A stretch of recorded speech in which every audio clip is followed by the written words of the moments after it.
Mbote na balandi nyonso ya émission Congo na biso ya lelo eza na esengo ya koyambela bino mwana mboka Betty Piti Loya azali bongo président ya Asbel Debout Moamba pe azali bongo directeur ya cabinet adjoint ya président Vidier Chimanga. Toyebi biso so parti na ye DCU pe azali sous promoteur ya chaîne ya télévision Safety TV au biso so kaptarango na TNT et puis na Easy TV si je peux faire la publicité. Voilà, donc na ye penza to la masolo etali rentrée scolaire pe to beta masolo ya minembwe nani ateki minembwe kewa pi na ko rappela ba imbo kalisus kazali président ya CEP ya collection collectif des éditeurs de programmes. Voilà, il y a un programme, il y a TNT. Oui. Mbote na yo mwa mboka Betty Piti Lo. Mbote ndeko Francine. Nanga ko bengo honorable hein ata koza ko malheureux, candidat malheureux, ozwa te penza na mapono. Mais ça la ko ndeni. Tenaza candidat malheureux te, candidat malheureux na ba calcul na bango. Candidat malheureux te na population te parce que candidat malheureux a ko bimana plus de 12 000 voix te. Donc malheureux n'a pas calcul na bango ya bato bazali ko bomamboka mais na population banaza wala makam na bango. Voilà. Président ya Asbel Moamba eza pour na rôle nini Asbel Moamba. Bon moni Asbel Debout Moamba lorsqu'on parle de Asbel Debout Moamba tout le monde aura plus je vais gêne au botama pe bakola na Moamba. Ngana pona na ngai ka circonscription o ngape na botama pe na kola na Moamba po te na sunga bande ko nga ba jeune po te na sunga ba mama maraîcher et puis na ba orphelin donc na toucha ka ba trois secteurs wana ba jeune na rappela ka bango entrepreneuriat ala ka ba jeune que il ne faut pas kaka que aux la ministre pour bonga il ne faut kaka tous à la PDC pour bonga il faut pas aux la kaka honorable te bonga mais il faut koluka ça veut dire que we bana tongo ko beta mo libanga ko sala mo musala moko boy po epesa yo mbongo donc encourage ka ba jeune o nyonso basala ka misala et on a ba benga ngalo d'entrepreneuriat na ba mama maraîcher ba mama ne ba boko libiso kama mama mingi na yebi bateka ka mapa ba mama mingi bateka makala bango ne ba boko libiso ba mama wana ne na kadaka bango na lokela bango ba crédit pour na pesa bango pour ba évoluer na bongo na bango alors ba orphelin yango ne na kadaka na zana ba orphelin mi balé moko za ngaba moko za lemba na kama yango ne na kadaka ba orphelin donc bit na sala Asbel nanga Debout Moamba pour tenir na trois secteurs wana. Voilà. Tout le belakasi rentrée scolaire année automoni était rentrée za moi malili et zo l'accepté ba parents mingi baza penza na makukite ya kozongisa bana na classe mais est-ce que gratuité enseignement est effective? Oui, au moins rentrée scolaire il y a tout les intégrer rentrée scolaire quand il y a tout ça malili. To banda ko assister ba rentrée scolaire nyonso na Congo awa to monde aura toujours ba rentrée scolaire ils aura toujours malili. Non, il y a oyeleki peut-être to uti pe na moi crise. Année passée peut-être to banda rentrée scolaire bon pe leki. Je pense même que rentrée scolaire peut 2020 bon ba pe ka leki. Donc to mesana déjà na slogan là que rentrée scolaire congolais n'est extrapolar makam. Rentrée scolaire oyo nazo sepela makasi parce que sur le temps de la République démocratique du Congo rentrée scolaire salema ki bon monaki milolo maman présidente na biso première dame Denise Nyakero oyo en compagnie na fondation Vodacom balasaki elongo na vice ministre ya EPSP na Banzangungu monaki yemoko ministre na ko boboto alasaki donc évidemment rentrée scolaire est effective au-delà même de rentrée scolaire était makamu mukonjamboka alakaki na campagne ekezo selema ti lelo za kokoba se kokoba ke makambo minerval ezo futate donc yango de gratuité école yango na zo ko nangti siko mais ba kolo école yango to kolobe te bazui stratégique la place que bobi wa futa minerval te mais baso te kala biso lelo ba uniforme ya bana dans ba $250 $380 to monete ba école ebele on getinga exemple na tanga la complexe scolaire Congo Web n'a passé 6e mais avant na banda naza reconnu l'école avant na banda funa futa frère moko pour la inscription ozo moi te que baso respecter ta maloba mokonza mboka te ba école belé pe robeta c'était l'école nango non il faut différencier le komoko et bien était le lo na mboka na biso avant rentrée scolaire ezala mouvement ba benga ngo promo scolaire wana esangisaka ba parents esangisaka ba professeurs esangisaka ministre ezalaka action moko esalemaka chaque avant rentrée scolaire badiscutaka sur makambo mike mike oyo etali bozongi kelasi. Mais chef de l'État déjà asali pa ya munene na Congo na biso ete mutu nyonso lelo o azotangisa mwana na ye na école primaire akofuta minerval te. Eza effective ezosalema na étendue avec démocratique du Congo. Yebi sangai l'école les gens na organisation interne yango moko wana tellement konza mboka te bino moko ba parents parce que école nyonso eza na réunion de parents. Donc bozo sala promotion scolaire na bino na rentrée scolaire et que ba parents bozo discuter na ba promoteur de l'école. Est-ce que bondimi bino moko ke bo futa uniforme de $150 ngana ko futa te bino moko ba parents. Donc faut que par na biso ko tangisa bana wa ba betise te ba bino obligé de kofuta ceux qui ba obligé bino et que ba parents bo kan bino so futa te bon parce que bon ça bala wa. Mais il faut que la population à part en été. Mais comme nous sommes dans l'État, attends, on sommes chemise, il faut que l'État telle là, il faut que nous il faut que la population tout se prendre en charge. Il y a des décisions où la population il faut faut se prendre en charge. Dans le cas de Sibino que non, faut se une fois de $50. Puis on peut te lobi, te boy. Bon salaire de yost, te peut te boy. Et qu'on a un salaire à quoi changer? Est-ce que vous avez comment beaucoup?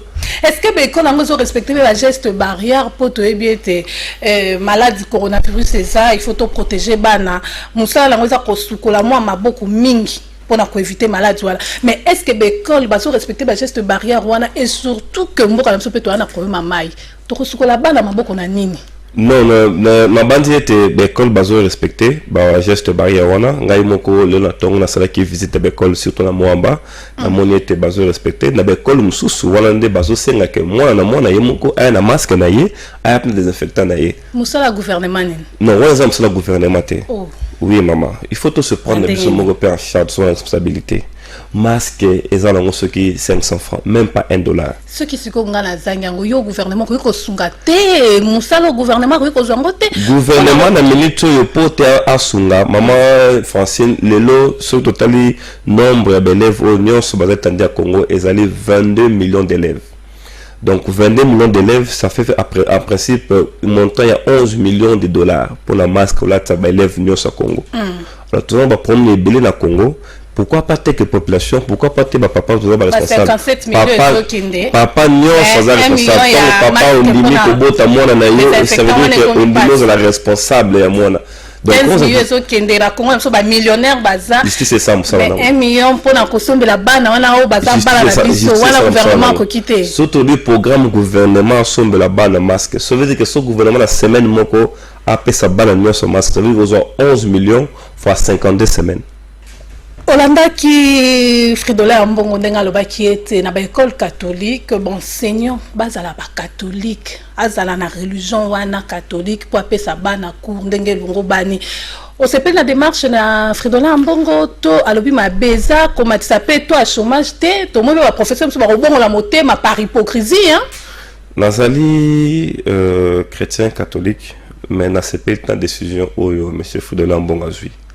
Parce que moni mboka na biso ezali na ba ministère de l'église ebele donc makambo etali kelasi etali eteyelo ezali doctrine d'église te ezali nde koleksa mwana mayele ko former mwana bwanya ça n'a rien à voir na religion il faut te ba ko différencier eteyelo na makambo etali religion.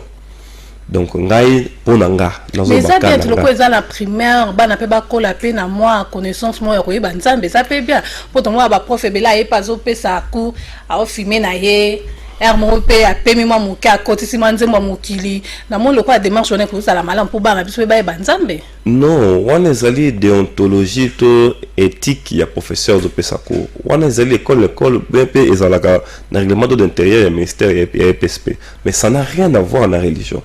Religion c'est l'homme sous. Ça veut dire que l'école catholique eza école ba pesi comme école catholique mais ils ont tambola na programme ya gouvernement. OK. Ba ko bazo pesi za programme ya gouvernement. Donc aux la musulman, aux la catholique, aux la nani songolo pakala mais ceux qui osa na bwana na yo ya ko dispenser cours et que bataille te ba monique osa na makoki ya kopesa bana cours, osa na droit kopesa bana cours. Ezengi te to la discrimination moko boye que non kaka na école catholique il faut ka ba une école catholique. Décision wana en tout cas za malamu te. Na bandi mokonzamboka azolanda ngai na banza intervenir par rapport à décision wana utope ma ministre atali makambo ya EPSP la banza ete ako intervenir na makambo soki intervenir ete tokosenga motion moko na Assemblée nationale pour intervenir par rapport à la décision wana monsieur Mbongo azwi. Voilà, tolobela affaire Minembwe ni nezo le carrelo mona Minembwe fait ce que danga teka Minembwe.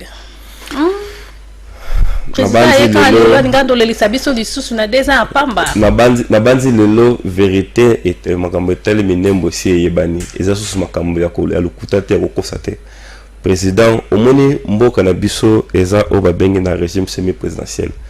Donc président ça na limite na ye au gouvernement présent ba décision o azwaka vis-à-vis na président. Lelo tous féliciter mon konzamboka o ati système que toutes les décisions ezala président ezala gouvernement ezo se discuter au moins chaque vendredi na conseil des ministres. Kasi na robet la meli solo momuke. Makambo Minembwe ezaki initié na 2012. Ezaki décision portant ba commune ya Sika na 2013. Basali ba décision en 2013. Alors baye ko exécuter en na 2020. Donc obet la bino banan ba ko exécuter en ministre ya décentralisation monsieur Roubewa, na ministre de défense et le ngona ba député. Bon, total asuko parce que ministre avant était akende abimamboka il faut ordre de mission. Bobeng sa ministre azala Roubewa, botu na ordre de mission azwa ki ba komagi na ordre de mission na. Beaucoup soit vérité dans les bossos. Oui. Mais ce que tout le monde peut ambassadeur ya États-Unis kuna Minembwe rôle n'est qui n'y est pas serré. Tout que nous malem facile. Tout que nous malem maman. Ministre Azarias azwa ki ordre de mission, ba komagi na ordre de mission. Ordre de mission naïe ezala rien à voir installation commune à Minembwe. Ba ministre ba ki ya défense, ba député bazala ki bazala ordre de mission dans l'assemblée parce que bazala ba député ya membre ya commission de défense et sécurité. Ba ki ko se retrouver bango nyo sur la mission na bango na Bukavu. Ba komi le lendemain. Alors ministre bourgmestre ya commune na Minembwe. Na bourgmestre ya commune ya ba commune sur la société civile. Tant le ministre va poser problème. Pourquoi était commune union ceza pemene wana bazaki mokanda be mbala moko na commune Minembwe. Kasi pour nini bango ba installer ki bango, ça fait déjà 2 ans ba installer bango mais Minembwe ba installer bango na noté. Ne ministre Azarias yemoko sans qu'il y ait autorisation na hiérarchie na ye à se décider ministre de défense na lobby na tongo autorisé ministre provincial de l'intérieur basali installation. Rien à voir na mokonzi mboka. Donc mokonzi mboka habité ce que bolingi bo malbona zone babo témoigner pour yango bo tout na ministre Azarias ordre de mission na wana ezaki bakoma kinini.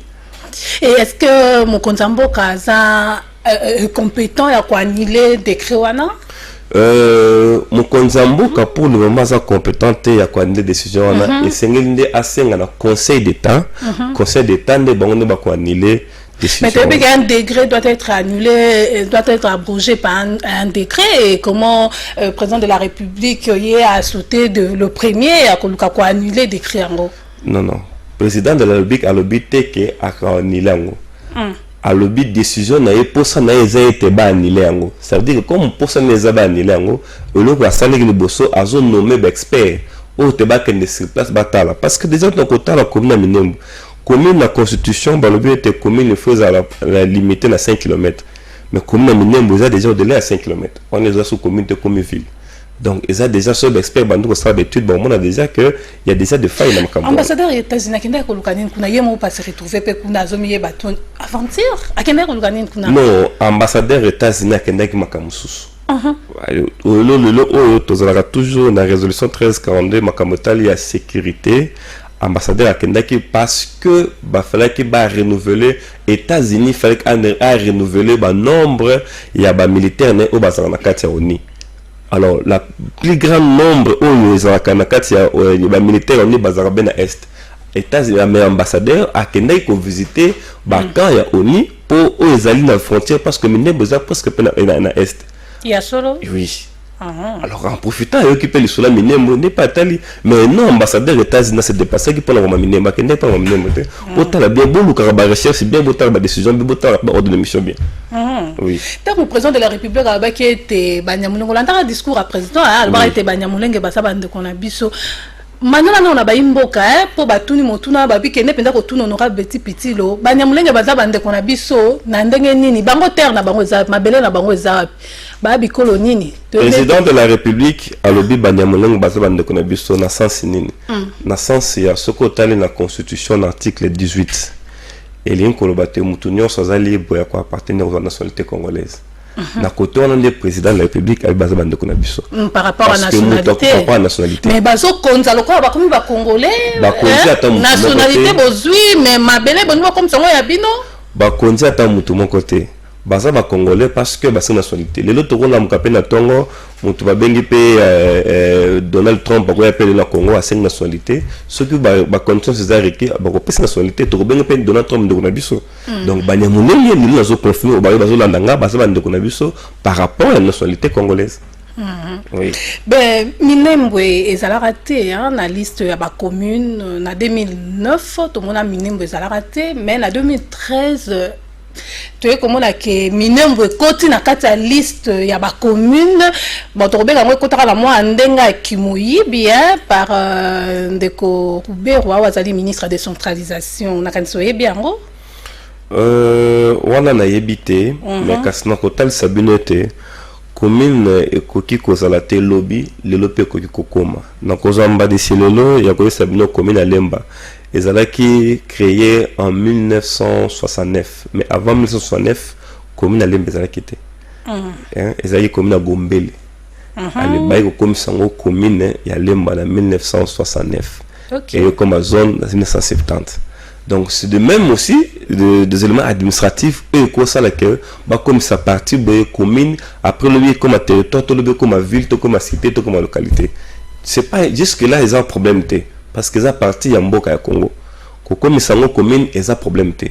Ceux qui ba bataille ba de mboka ba décider que lobby partie au comme à commune jusque là ils ont un problème té. Oui. Mais non noté commune ce qui est commune il faut respecter ma norme à commune parce que sur la constitution mukanda ya mboka donc au mabele parti a été ya mboka au babengi commune et koki jamais koleka 5 km². Ce qui commune les qui 5 km² en tout cas dans sous communauté et comme ma ville parce que mboka ville na biso ya Kinshasa 7000 km². Alors ce qui déjà commune les les 5 plus de 5 km² et cause de la sous-communauté. Ok. Donc, Minembwe déjà, ils ont les canaux, il y a moins de cause de la sous-communauté. C'est là où même Minembwe ont violé Mibeko Yamboka. Donc, test au même communauté.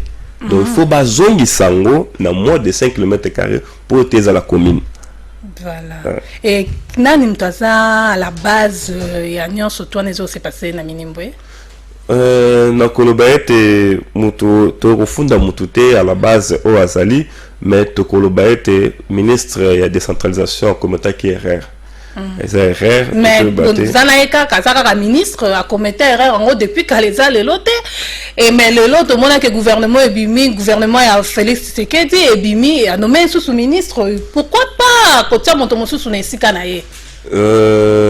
Gouvernement de Sakabino toza na kata to bengi coalition FCC cash ndezo kanisa bino monoko boyi kolobate ya kobo ezate et c'est que conception monoko ezalité donc eloko mote comme ceux qui m'a bezali to koloba to ko dénoncer m'a bezali to dénoncer yango tout le bien noté ministre du peuple congolais gangi congolais télémi peuple alobi souverain le monde président de la République avec qui t'a souverain mais le qu'on a payé pas dans la carte moi kolela moi mingi que nazalaki na mboka tete makambo ezole donc ceux qui président de la République papa azate en absence na ye Congo ko sala ba délire rebelle jamais bon comme ça tozap mais qui pas qui binote pour ya le baké te ya azalaki ta ba ki te makambo te kolela na commune mais tant ya ki te psaki parce que ma cambo na musika ya yoka kite parents soka bimé ke voyage ata yo soko ke voyage ko benga tana ndako boni bana boni famille abenga biso bana net biso bana tozalaki nga personnellement nazalaki na nini na Nord Kivu nazalaki na Nord Kivu to bonsa mama Minembwe toyoki yango na bengi ya biso mon conseiller spécial stratégique Vieux Manga na informé état l'information za na bandi ye parce que passe à epsaki mon konzamboka mon konzamboka à partir de beki na zoya na zo ki tapena yoka pourquoi mon konzo kotonga yeka mbala mo ake Nord Kivu Minembwe eza coin moko eza enclavé gouvernement na biso faut ça la nini pour ne pesa moi esengo sourire na Minembwe yango no monaki tant to décider ki to ça la décentralisation ya pouvoir yango moni to limite to kabula ki ba province mususu comme ki 26 provinces aux décision même chef de l'état jusqu'à doit approuver yango moni ba gouvernement chef de l'état oyebi bandeko bazako kamamboka mbala na régime eleki malgré tout ba décentraliser ki pouvoir mais côté matali makoki ya mbongo parce que zaki en principe 60% ils ont dans ba province bandeko ça la rétrocession mais chef de l'état y a la rétrocession ya mbongo soko tuni ba gouverneur nyonso ba koyebisa ote na régime lekaki rétrocession za la quitté mais kasi na régime au chef de l'état mo zo tellement pour te rétrocession zonga parce que rétrocession wana yango ndeko sala ete mboka ekende yango te sala ke babongisa banzela na mboka yango te sala mbongo wana bazo pesa ba province pour te batonga menembo batonga ba mboka nyonso na ba chaque province o eza reculé na 4 millions sur 4 pour te l'état akoka kotia misala akoka sala makambo atonga pour te chômage si la pas besoin misala. Est-ce que l'élection aux années 2023? Oui, élection aux années 2023. Oui. Recensement est aussi l'avant 2023. Mais à une seule condition. Avant était élection et en 2023, il faut pas recenser Congolais nyonso. Condition bisoto le biangwana. Avant était tout ça l'élection. Tout beaucoup de quelqu'un. Oui, beaucoup de quelqu'un. Beaucoup kotika moté hein. Beaucoup kotika. Boye na stratégie wana ko ebite recensement ko zo biso 5 ans. Mais maman, tout le bien était tout bon samboka. Mais biso tout le bien était 2023 élection ça là. Maman, ce qui bino bo pesi mo konzamboka o azali chef na so pesi émission bon samboka. Bino mo so mo compromettre yeska bon samboka bien. Pour ta bon samboka bien mikolo o bolingo mona ke élection et salemi et que ba congolais so bandimi. Mais pour que l'élection ne salmi ba congolais so bandima, il faut ça la condition elle est préalable. Alors préalable liboso il faut to yeba ba congolais baza combien na mboka oyo, ba vrai congolais. Alors pour que bango yango na bazali to sali oni pour recenser ba congolais.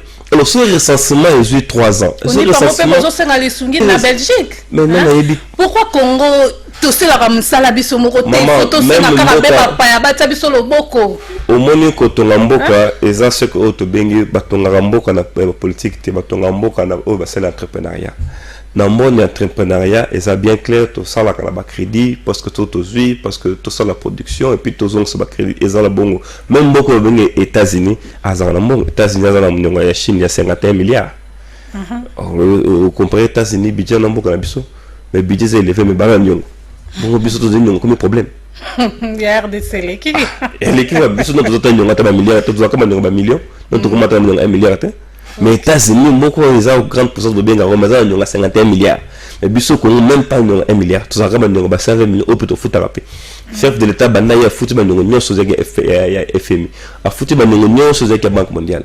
Alors to to zo ba nyongo sika pour être tout bon samboka pour tout ton mboka après tant que tu travailler tu foutu sous banyongwana c'est bien normal que tous en bon wana parce que tout ça on est pour ça le recensement tu lingi to yeb atana ndako ato on fout la mona minerval on va nous en bas combien et on a bouti caption tout ça le recensement congolais alors élection tout le bien kozala mais année tu yebité parce que yoka liboso to lobi était il faut d'abord tout ça la recensement congolais pour te passer bien élection est bien.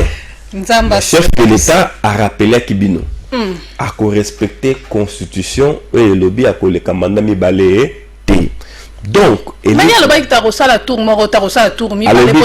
la légitimité. Mais il y a le qui peut renforcer la mandat moko. Pour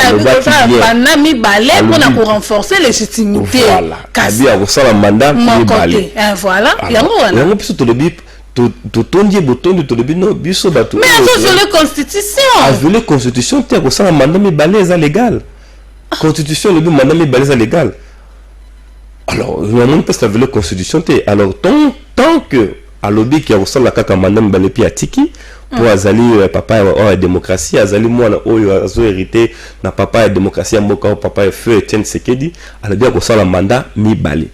On a mandat mibale wana mandat ya liboso des yango tozokende. Alors mandat ya liboso mokonzi ya mboka tango azwaki mokonzi alobaki akotika mboka oyo na ligne ya développement. Trop de promesses. Tout à fait. Congo. Trop de promesses. Oye la biso déjà awa na est na okende kovanda na est na komema pe na est. Des ans na koma na est. Mais azo. Toujours la 3 semaines na est pour ton information. Des ans. OK non est ngote bitumba na est zo ta ya prometa ka kosisa bitumba. Mokonzi mboka alobaki soka kotna bokonzi akokende kotia biro na est. Mais c'est que vanda na est mais le bagi te suna zuka bukonzi bamona ke vanda est. Ah, il faut qu'il y ait des tombées à la nano. Tu te l'as dit que je suis côté comme balmoté. C'est bon pendant mandat dans le boss na vanda est. Yango fega kota nanu a mettre une situation ya mboka ayeba. Yango to va maîtriser ce que toujours on 3 semaines toujours kende na est. Na ko benga ma facile biso na to chebi na est toujours travailler na est. Parce que déjà vous bon ça déjà c'est comme qu'on vanda pour que na est. Donc on a rappelé que problème il y a élection ya mandat zami balé. Ba o population zolanda ngai mokonzi mboka kosala mandat mibale mokonzi mboka Félix Tshisekedi FCCP le ba en 2023 bazo récupérer président on dirait président beta ki nelo rasebo e ba kité toyokaki il semblerait que ndenge basolola ki na autorité morale que 2023 bango bazo zonga la présidence sikoyo vous êtes que vous êtes surpris omoni mboka na biso précarité ya mboka na biso ezaba comme bitumba tozo na démocratie. Même yo pour le 2023 comme président muto comme saka président na mboka oyo za peuple est conscient que ba 18 ans ba yibi ba piller ba bobisi mboka ale peuple ozong sabango peuple ozong sabango te baza conscient mais bazotia na kelo ya tumba na bango ezani tumba na bango bako naza age même na couper bako zonga ka te naza ngala le bina tombo molo maboko na ngai so mukolo mbo bazoni moko kati liboko na ngai.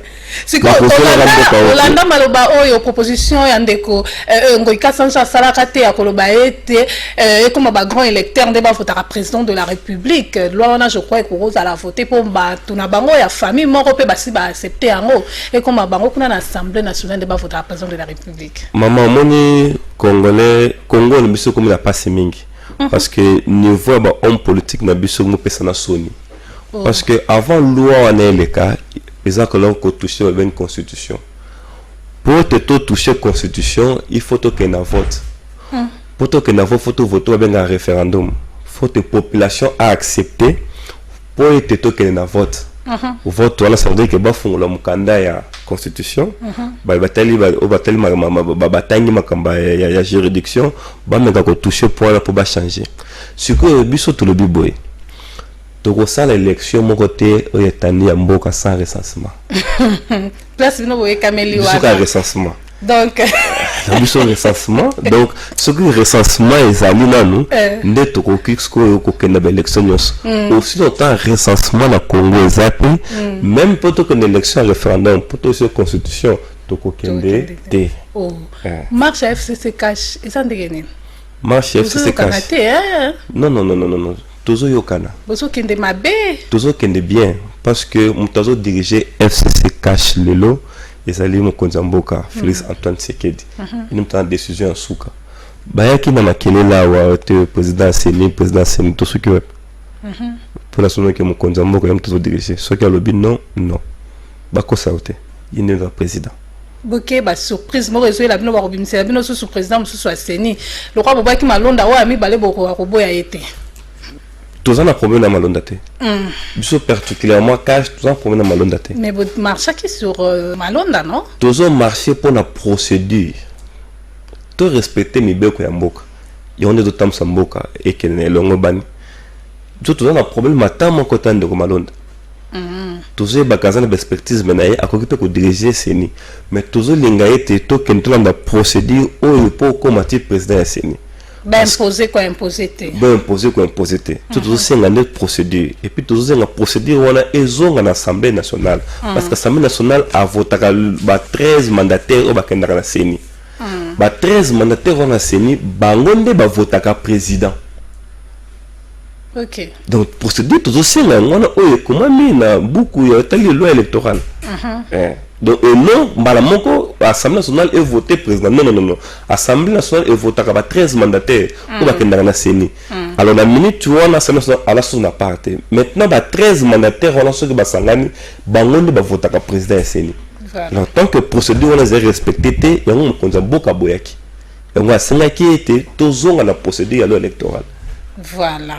Tokomi na suka, moi liloba ya suka nini ko pesa ba téléspectateurs au batali yo kasi. Ba téléspectateurs bazali ko ndangai biso tozali obe bana oyo tozali be pembeni ya mokonzi mboka Félix Antoine Tshisekedi boye ba ete mokonzi mboka azali président de la République ya Congo. Ayepo te azali Moïse ya Congo sunga la benga ka Yemei. Donc yende ya solo yende azali ko kamba mboka bobanga te azali makama minembo ekoleka te. Bandeko ba obanyoko bino de 18 ans bakozonga rappel na pouvoir te mboka oyo eza ba congolais pouvoir eza ba congolais pouvoir eza peuple congolais bo pesa confiance pe elika na mokonzi mboka Félix Antoine Tshisekedi président. Merci beaucoup ndeko Betty Pitilo na ndengo répondre à l'invitation na biso. Merci beaucoup Francis. Porte za polele ko kanga biso motema te poto zo pe moi pasi hein. Ezali misalo tozali ko sala po te moni biso toujours ça la misala on a sima mokonzi mboka pour être na sima population. Donc toye poto songa mokonzi mboka pour être mboka ekende liboso. Voilà. On senga pe na peuple ba songa mokonzi mboka batikele ba charge mon côté. Voilà. Donc au parti o eza pa mokonzi mboka eza pa mokonzi mboka. Parti o eza pa na biso moko peuple tout se prendre en charge biso if sengil pe biso peut tout se prendre en charge. Voilà. On a ensemble to ko la force pour te mboka ekende liboso. Malam, merci beaucoup.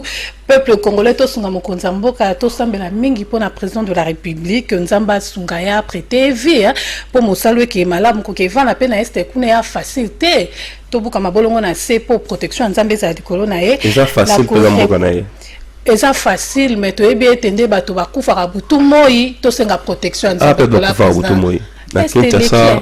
Mais ebi ke guerre ya est leki Mais mokonzi mboka alobaki ete akokufa pour paix ezonga. Ah bon, alobaki yango? Mais asa commandant suprême armée. On va suivre nini. Soudan akufa rapona nini pona mboka. Ba andimia kende kovanda atika famille atika no avanda est. Biso to to resembla makasi pona ye. Na rappeler na ba imboka keto yambaki président ya Asbel Debout Moamba pe azali bongo directeur ya cabinet adjoint ya président Vidier Chimanga ou azali na parti politique DCU pe azali lisusu promoteur ya chaîne ya télévision Safety TV biso stoyebi pe azali lisusu président ya section ya basket ya DSMP kombo na ebongo ndeko Betty Petilo ngala mingi kobenga honorable Betty Petilo. Tokutana na bino mikolo ezali koya na numéro ya sika samedi 9h juste bolanda rediffusion ya émission pe na chaîne YouTube Kamputu TV. Botikala malamu.